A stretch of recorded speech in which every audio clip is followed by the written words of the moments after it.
আমাকে দেখে কি লাগছে, ভয় না লজ্জা? কোনটাই কোনটাই না। জানি পুরাতন স্টুডেন্ট আছে না, ভয় করবে না লজ্জা করবে না। যখন আমাকে দেখে ভয় লাগে আর লজ্জা লাগে তো বলবা। এখন কিরকম লাগছে? এখন তো তোমার গার্জেন দেখছে তোমাকে, কিরকম লাগছে, ভয় না লজ্জা? এখন আমাকে দেখে কিছু লাগবে না, সামনেওয়ালা যে আছে, মানে সামনে যে দেখছে তোমাকে, ওকে দেখে কিরকম লাগছে? Digital Class SS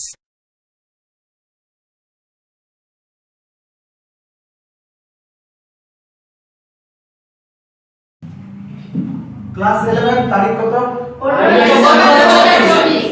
15 December 2024। আজকে বলেছিল ফিলোসফি ইন্টারভিউ দিব 2 মার্কের কোশ্চেনের উপরে। তো অনেকটা দেখছি ইন্টারভিউ বইয়ে বলবো না, প্রথমবার আছে তো 11 যেহেতু নতুন আছে, প্রথমবার ইন্টারভিউ দেয়নি, তো প্রথম কে ইন্টারভিউ দিবে আজকে? আমি দেব। চলো আসো।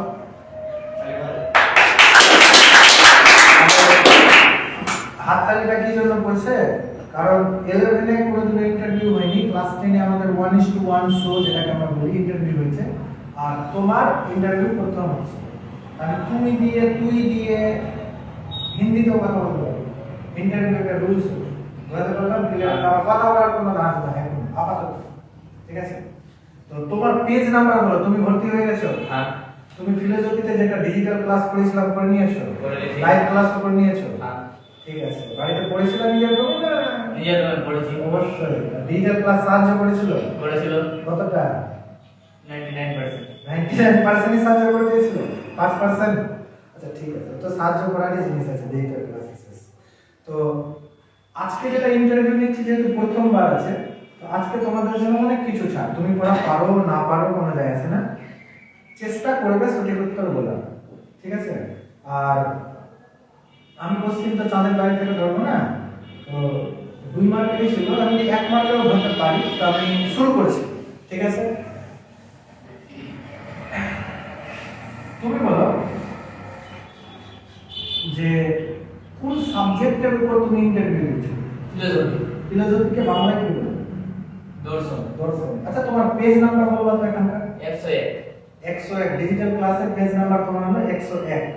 কেউ এখানে নাম বলবা না, খালি পেজ নাম্বারটাই বলবা, ঠিক আছে? তুমি বলো যুক্তির কয়টি অংশ? যুক্তি প্রত্যেক যুক্তিকে জোরে বলো, জোরে জোরে, নার্ভাস হয়ে যাচ্ছে। যুক্তির কয়টি অংশ? দুটি। হুম? দুটি। কি কি? আরোহ অবরোহ। বলো। কেউ যদি এখানে ভুল বলে আর ঠিক বলে, আমি এখানে কাউন্ট করি, হ্যাঁ? আচ্ছা তুমি বলো যুক্তির প্রকার ভেদ বলো। আরোহ। পারো না? ঠিক আছে। তুমি বলো যুক্তি কাকে বলে? অশুদ্ধ যুক্তিতে শুদ্ধ যুক্তিতে অশুদ্ধ যুক্তিকে পৃথক করার পদ্ধতি বা নিয়মাবলীকে যুক্তি বা তর্কবিদ্যা বলে। আচ্ছা ঠিক আছে। তো এবার তুমি বলো তর্কবিদ্যা কাকে বলে? মনে পড়ছে না। মনে পড়ছে না? ভেরি গুড, ঠিক আছে। তুমি বলবা যে যুক্তির দুটি বৈশিষ্ট্য বলো।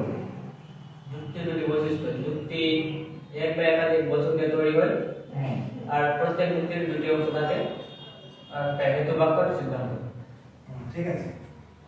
এগুলো কিন্তু 2 মার্কের কোশ্চেন, ঠিক বলেছে? ঠিক বলেছে? মোটামুটি। মোটামুটি। তুমি বলবা যে আমরা যুক্তি পড়ি কেন? যুক্তি আমরা পড়াশোনা আমরা কেন যুক্তি পড়ব? এটা কিন্তু নোটে ছিল না, আমি এরকম বুঝিয়েছিলাম বাতাসে। বাতাসা বুঝেছিলেন, বাতাসা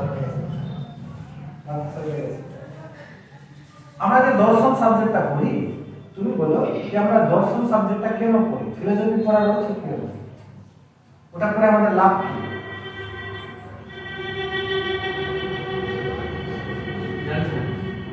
জানছো না? আরো কথা আছে। এবার তুমি বলবা তুমি অবরোহ যুক্তির দুটা বৈশিষ্ট্য বলতে পারবে, বা একটা বললেও চলবে। এটাও পারবো না। এটাও পারবে না। যুক্তি বিজ্ঞান কি নিয়ে আলোচনা করে?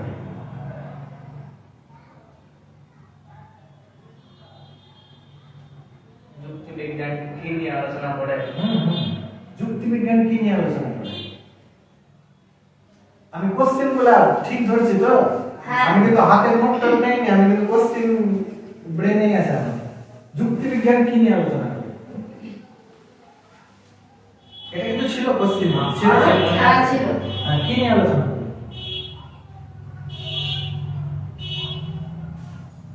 যুক্তির পদ্ধতি আর নিয়মাবলী নিয়ে আলোচনা করে।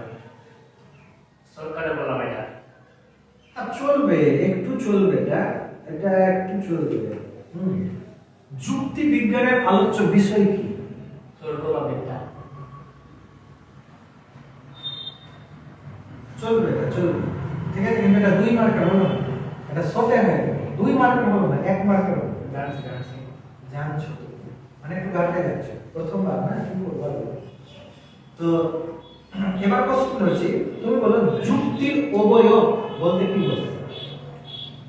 আমাদের কাছে অনেক টাইম আছে, আরাম থেকে ভেবে বলো যুক্তির অবয়ব বলতে কি বোঝো? বাক্য দিয়ে যুক্তি গঠিত হয় না, যুক্তি গঠিত হয় বচন দিয়ে। যে বচন দিয়ে যুক্তি গঠিত হয় সেই সব বচনকে যুক্তির অবয়ব বলে। ভেরি গুড, খুব ভালো বললে। তুমি বলো যুক্তির অবয়বকে কই ভাগে ভাগ করা যায়? কি প্রত্যেক যুক্তির অবয়বকে 2 ভাগে ভাগ করা যায়। একটি হেতু বাক্য, একটি সিদ্ধান্ত। ঠিক আছে, এটাও ঠিক আছে। Very good. এবার তুমি একটু লাইনে আসছো আস্তে আস্তে। তুমি বলো বচন আর বাক্যের মধ্যে পার্থক্য এটা কি ছিল কিনা বলতে পারো না? এটা ছিল না, সেটা আমি এমনি বুঝিয়েছিলাম। বচন আর বাক্যের মধ্যে একটা পার্থক্য বলতে পারবে? বচন আর বাক্যের মধ্যে কি পার্থক্য আছে? তুমি জাস্ট একটা উদাহরণ দিয়ে বোঝাতে পারো কি না, এটা হচ্ছে বাক্য আর এটা হচ্ছে বচন, এরকম করে আমি চিনে নিই। বচনটা বলতে পারবো। বলো, জোরে বলো।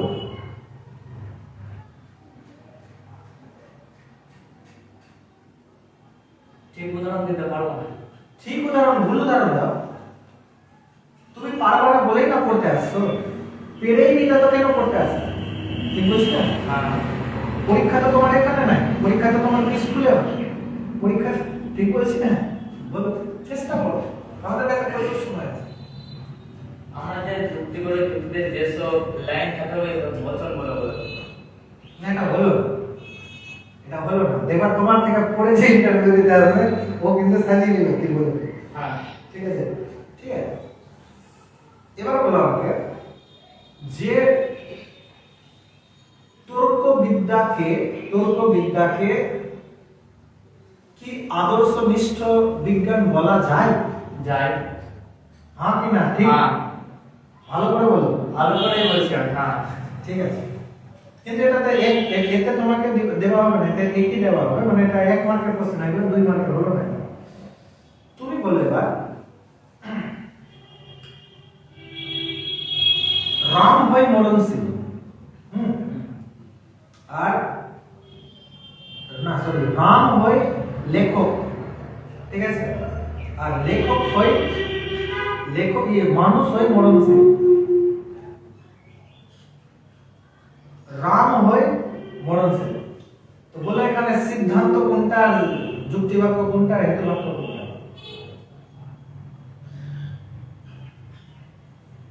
আরেকবার বলেন তো। আমি জানো তোমাকে যেটা বাক্যটা বললাম আমি ভুল বললাম। ভুল বললেন স্যার। আমি ভুল বললাম না, একে তোমাকে আনসার বলতে তো আপনি স্যার ভুল উদাহরণ দিচ্ছেন। সেই জন্য আমি বললাম আরেকবার বলেন তো। ভেরি গুড, তোমাকে অন্য দিচ্ছি, ভালো কথা। তোমাকে কেউ বললো কবি হই মরণশীল, তোমাকে বললো কবি হই মরণশীল, এটাকে তুমি কিভাবে প্রমাণ করবে কি কবি হই মরণশীল? বুঝাও, আমার স্টাইলে বুঝাও, আমি যেমন বুঝিয়েছি। কবি হয় মানুষ আর মানুষ হয় মরণশীল। তো বলো কবি হয় মরণশীল। তাহলে এর জন্য জোর করে এটা লেখা ছিল না, আমি বুঝিয়েছিলাম। ঠিক বলেছ যে কবি হয় মানুষ, মানুষ হয় মরণশীল, অতএব কবি হয় মরণশীল। তাহলে আমি এই যে যুক্তিটা যে একটা উদাহরণ দিলাম, বলে এই যুক্তির মধ্যে কটা সিদ্ধান্ত ছিল আর কটা হেতু বাক্য ছিল? যুক্তিতে একটি সিদ্ধান্ত ছিল। কি ছিল? ওটা হলো মানুষ হয়ে মরণশীল। না, আমি শুনুনি ভালো করে। কবি হয়ে মরণশীল। হুম। ঠিক আছে, আমি বলেছিলাম না, আমি বলছিলাম কবি হয়ে মানুষ, হ্যাঁ। মানুষ হয়ে মরণশীল। অতএব কবি হয়ে মরণশীল। কোন লাইনটা সিদ্ধান্ত?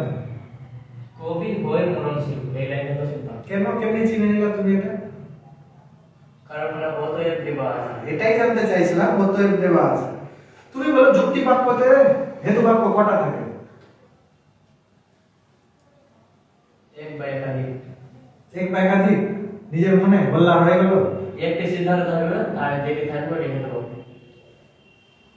ঠিক আছে না ভুল আছে? ঠিক আছে। অবশ্যই ঠিক আছে। আমি জোর করে বললেই যে তোমার আনসার মানে ভুল হয়ে যাবে, এটা তো কোনো মানে নাই। তুমি যেটা বলো সেটাই বলতে হবে। তুমি বলো যুক্তির প্রকার ভেদ। যুক্তি কই প্রকার কি?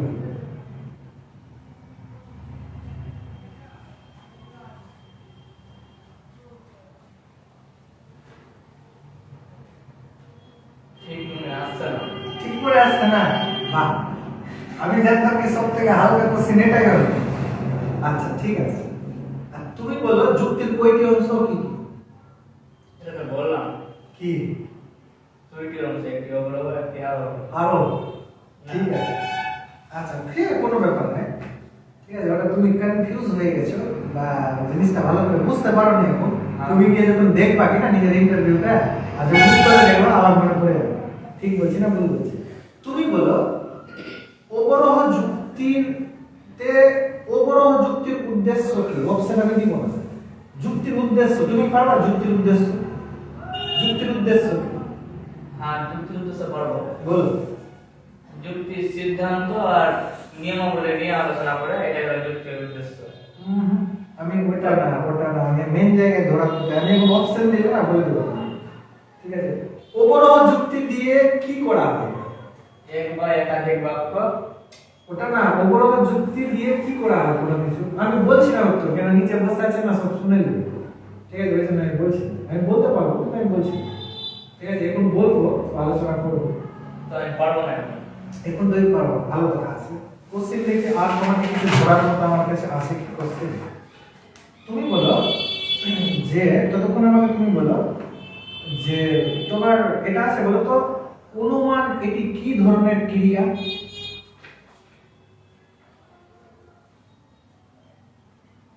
অনুমান এটি কি ধরনের ক্রিয়া? একটু ব্রেনে আঘাত লাগছে? ব্রেনে আঘাত লাগছে? ঠিক আছে, তুমি বলো। হয়ে গেল, সমস্ত কোশ্চেন তো মোটামুটি ধরে নিলাম। যেটা না পারার তুমি দেখছি পারছো না। তুমি বলতে পারবা যে আরোহ যুক্তির দুটি বৈশিষ্ট্য বা একটি বৈশিষ্ট্য? না। মানে এগুলা করনি, হালকাই তো ছিল এগুলা। ওগুলাই ভালো লাগে। ওগুলাই ভারী লাগছিল, করনি, দেখোনি ওগুলা। ঠিক আছে, প্রথমবার আছে আর প্রথম দিকে নতুন শুনছি মোবাইল কিনেছো তুমি? হ্যাঁ। ওই মোবাইলের মানে চোখ করে কিছু আবার গন্ডগোল করেছে। দেখ ভালো কথা। আচ্ছা, আর কিছু ধরার মতো নাই। ফিলোসফিতে আমি তো চাঁদের বাইরে থেকে কোশ্চেন ধরতে পারি না। তো তোমাকে শেষ কোশ্চেন ধরছি তোমাকে, যেটা যে তুমি এটা বলতে পারবা অনুমান আর যুক্তির মধ্যে পার্থক্য? অনুমান আর যুক্তির মধ্যে না, বলো। পার্থক্য শুধু অবস্থানগত। অনুমান মানসিক প্রক্রিয়া আর যুক্তি বাহ্যিক প্রক্রিয়া।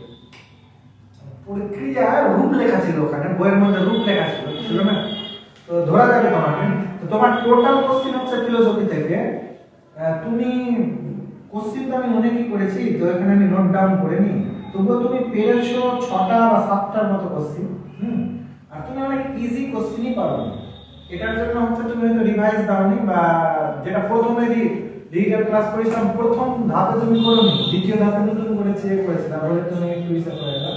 লাইভ ক্লাসের দিন ছিল না মনে হয় যতদূর সম্ভব, বা আগে পিছিয়ে কিছু করেছিলাম। তো খুব ভালো লাগলো। ইন্টারভিউ ক্লাস 11 এ তুমি প্রথম দিচ্ছ, ক্লাস 10 এ তুমি পড়েছিলা, ক্লাস 10 এ কোন এসেছিলা? কমার্স পড়েছিলা। সেপ্টেম্বর মাসে ক্লাস 10 এ সেপ্টেম্বর মাসে পড়তে এসেছিলা। পুরো সেমিস্টার, ফার্স্ট সেমিস্টার কিসে দিলা? 11 এ দিলা। তোমার একটু তুমি বলো, সামনে যে বসে আছো একটু, এটা আমাদের ব্যাপার। ফার্স্ট সেমিস্টার যে তুমি দিলা, এখানে সবথেকে বেশি লাইভ ক্লাস করে পরীক্ষা দিয়েছিলা না ডিজিটাল ক্লাস করে পরীক্ষা দিয়েছিলে? ডিজিটাল ক্লাস করে। ডিজিটাল ক্লাস করে পরীক্ষা দিয়েছিলা। তোমাদেরকে অনলাইনের সার্ভিস কত তারিখ থেকে দিতে পেরেছিলাম? ওই 10-15 দিন আগে, তারিখটা মনে নাই। তো আরেকটা কথা মনে রাখবা, তোমার সঙ্গে আরেকটা কথা বলি, শুধুমাত্র মানুষের সাফল্য থেকে সবকিছু পাওয়া যায় না। হয়তো তুমি আজকে কোশ্চেন বললা, অনেক কোশ্চেনের উত্তর তুমি পারলা না, তো এর মানে অনেক কোশ্চেনের উত্তর যে তুমি পারলা না, এর মানে কি তুমি একটু কিছু না কিছু জায়গায় ব্যর্থ আছো। ব্যর্থতার পিছন থেকেও কিন্তু মনে রাখবা যে সাফল্যের কাহিনী ছিল। আজকে তুমি পারলা না, ইন্টারভিউ তো আজকে হলো তো থেমে যাবে না, সময় থাকলে তো আরো অন্যান্য বিষয়ের বা এটাই সাবজেক্টের বা আরো অন্যান্য নতুন কিছু হবে তোমার মধ্যে। যখন দেখবা যে আজকে তুমি পারলা না, দেখা গেল কি অন্য জায়গায় তুমি তো এর থেকে বেটার পাচ্ছ, বুঝতে পারলা? তো তখন তোমাকে এটাই সাহায্য করবে, আগে আমি কিরকম ছিলাম আর এখন আমি কিরকম আছি। আমি ক্লাস 11 কে তোমরা পুরোটা ফার্স্ট সেমিস্টার ডিজিটালের মাধ্যমে পরীক্ষা দিলা, কিন্তু আমাদেরকে দুর্ভাগ্য সময়ের অভাবের কারণে আমরা ইন্টারভিউ করতে পারি। তোমাদেরকে বলেছিলাম ইন্টারভিউ করতে পারে। যেরকম তুমি বলো বিশাল ডানাবাড়া থুতরে বুড়ো, বিশাল ডানাবাড়া থুতরে বুড়ো যখন শেষবারের সময় উড়ে গেছিল, তখন শেষের মধ্যে কে দেখেছিল উড়ে যেতে? মনে আছে? এলিসেন দা। ঠিক বলেছে? হ্যাঁ ঠিক বলেছেন। তো যেরকম তোমার দেখো ফার্স্ট সেমিস্টারের পড়া তোমার এখনো কি আছে মনে আছে? তুই বলতে পারবা বঙ্কিমচন্দ্রের বাবার নাম? যাদবচন্দ্র চট্টোপাধ্যায়। মনে আছে? বঙ্কিমচন্দ্রের বাবার নাম মনে আছে? বঙ্কিমচন্দ্রের দুটি উপন্যাসের নাম বলতে পারবে? দুটা প্রবন্ধের নাম মনে করলে মনে আসবে। প্রবন্ধের নাম মনে পড়ে না। তুই মাইকেল মধুসূদন দত্ত সম্পর্কে কিছু জানো?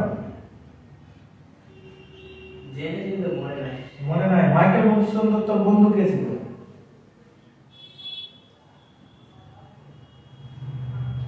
স্বামী বিবেকানন্দ। স্বামী বিবেকানন্দ। ঠিকঠাক বলছো না প্রেসারে বলছো? পেশারে। প্রেসারে দেখেই লাগছে মুখের এক্সপ্রেস, মানে মানুষ যখন সামনে বসে কিনা। আচ্ছা আমাকে দেখে কি লাগছে, ভয় না লজ্জা? আমাকে দেখে কি লাগছে, ভয় না লজ্জা? কোনটাই কোনটাই না। জানি পুরাতন স্টুডেন্ট আছে না, ভয় করবে না লজ্জা করবে না। যখন আমাকে দেখে ভয় লাগে আর লজ্জা লাগে তো বললাম। এখন কিরকম লাগছে? এখন তো তোমার গার্জেন দেখছে তোমাকে, কিরকম লাগছে, ভয় না লজ্জা? এখন আমাকে দেখে কিছু লাগবে না, সামনেওয়ালা যে আছে, মানে সামনে যে দেখছে তোমাকে, ওকে দেখে কিরকম লাগছে? কিরকম লাগবে? ওটাই বলছি, কিরকম লাগবে, ভয় না লজ্জা? কোনটাই না। কোনটাই না, কিন্তু একটু প্রেসার বাড়ছে ওদেরকে দেখে। প্রেসার বাড়ছে না? প্রেসার বাড়ছে না, অভ্যাস হয়ে যাবে। তো যাই হোক, খুব ভালো ইন্টারভিউ দিলা তুমি, যা বলেছো দিয়েছো, আর চলতে থাকবে, প্রিপারেশন নাও। আর তুমি তো বলেছো কি তোমার ইন্টারভিউটা ছাড়া হবে, আমি কিন্তু ছাড়বো ইন্টারভিউ। তোমার গার্জেন পারমিশন দিয়েছে তো? হ্যাঁ। অবশ্যই তোমার গার্জেন তো পারমিশন দিবে। ঠিক আছে, এর জন্য হাততালি মারো। ভালো, যাও, বসো। সামনে তারপর কে আসবে?